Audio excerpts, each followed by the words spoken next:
Hi hello welcome to Nihal crazy world. మేము ముగ్గురం ఎక్కడికి వెళ్తున్నాం ఏంటి? ముగ్గురం అని ఫ్రేమ్లో ఇద్దరే కనిపిస్తున్నారు అనుకుంటున్నారా? మా అన్నయ్య ఫ్రేమ్లోకి రాడు కదా, అందుకని చెప్పి మా నిహాల్ నేను మాత్రమే కనిపిస్తున్నామన్నమాట. పొద్దున్నే మా నిహాల్ని లేపి రెడీ చేసి టిఫిన్ పెట్టేసి స్టార్ట్ అయిపోయాం రాజమండ్రి ఎయిర్పోర్ట్కి. వాళ్ళ డాడీని రిసీవ్ చేసుకోవడానికి వాడే వస్తానన్నాడు. పాపం పొద్దున్నే లేపడం వల్ల లేక ఏసీ డైరెక్ట్గా ఉండి వాడికి సఫోకేటింగ్ అనిపించిందో తెలియదు, కానీ తిన్నదంతా వామిటింగ్ చేసేసుకున్నాడు. వాడి మీద వాళ్ళ మామ మీద అయితే మొత్తానికి. ఇంకా రీచ్ అయితే అయిపోయాము.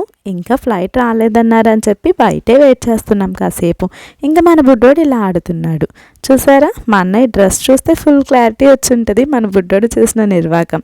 ఇంకా లోపలికి అయితే వచ్చేసాము.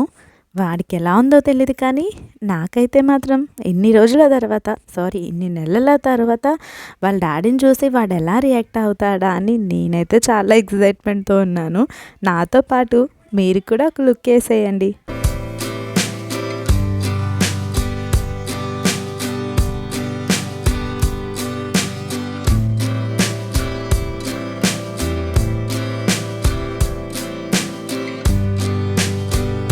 ఇంకా వాడిని చూడగానే వాళ్ళ డాడీ మొహం అయితే 100 క్యాండిల్స్ బల్బులా వెలిగిపోయింది.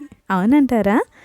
అంతే కదా, పిల్లలకి ముందు అంతా మనమే, మరి పిల్లలు వచ్చిన తర్వాత అసలు కంటే వడ్డీ ముద్ద అన్నట్టుగా ప్రేమ అంతా షిఫ్ట్ అయిపోతుందో ఏమో తెలియదు. పిల్లల తర్వాతే మనం. అయినా కూడా బాగుంటుందిలేండి.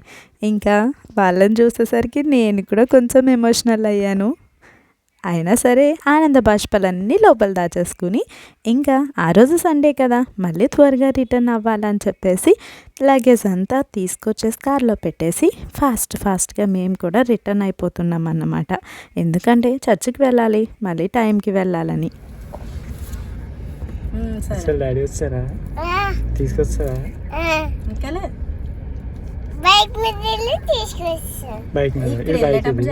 బైక్ కార్ మీద వెళ్ళి చెప్పాలి.